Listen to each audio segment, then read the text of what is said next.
I was asking Adam, like it just seems this season for you guys find ways to win. You're in a game, it's 1-1. You give up a goal, you get the tying goal 30 seconds later, and then you win. How do you explain that? No, the season's been good, obviously, so far, but tonight's game, I thought it was going to be a tough one. I really did. I mean, the long flight yesterday, the guys had 5.5 hours. He did at 7 o'clock in the evening, and, coming all the way back here and then playing the next day. But, they played hard. They played good, a consistent hockey game. They played for 60 minutes, and I was really proud of our group tonight. We competed, we played well, and everybody chipped in. Thinking in the grand scheme of just what went down with you guys on this road trip, every night somebody going into COVID protocol, but to come out still, with a above 500 record. Yeah. Just what does that say? No, I was real happy. Like I said, we talked about it, and to come out of this trip over 500 would be real good. And you always want to win every game you play, but there was a lot going on for our team, more so than any other time this year, and missing all the guys, and it just seemed like it was one guy every day. And but they battled, they found a way, and like we talked about before the game started, the guys that are in the taxi squad that got called up and played great hockey for us. What do you think scoring that goal tonight meant for Phil? I think it's great. I think he's got 4 points in the last 4 games, 3 assists, and going to the net hard, and, things are going to go in for him. So it's all about confidence and playing well, and hopefully he's turning the corner here, and, we're happy to see him get that goal, definitely.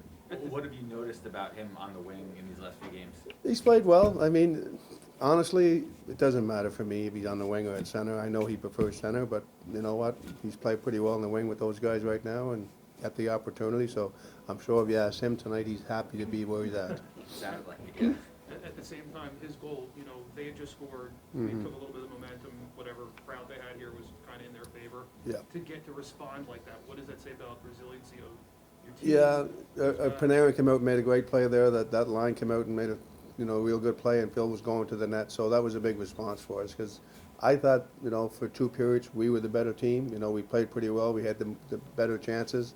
And then in the third, Philly really came out and had a push, and they took it to us a little bit in the third.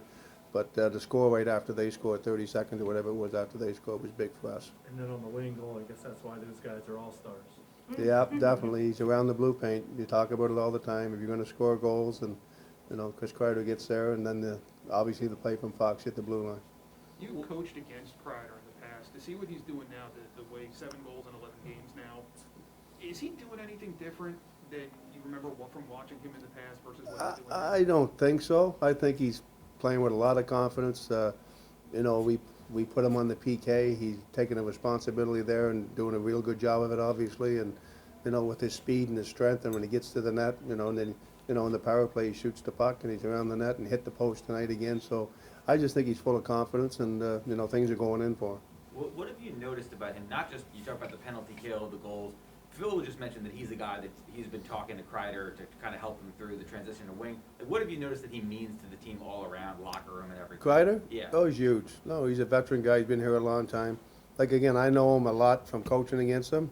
And when you're coaching against him, you're trying to make a game plan for, Kreider, Zibanejad, Panarin, those type of guys. So he's an important player. He's a key guy, and he's a powerful forward. So, and he's having a great year for us so far. Do you think he has a good influence on the young guys in the locker room 100%. as well? His conditioning in the off season, everything he does to get prepared for games, that's huge. It's not about talking, it's about doing the right things, and he does that.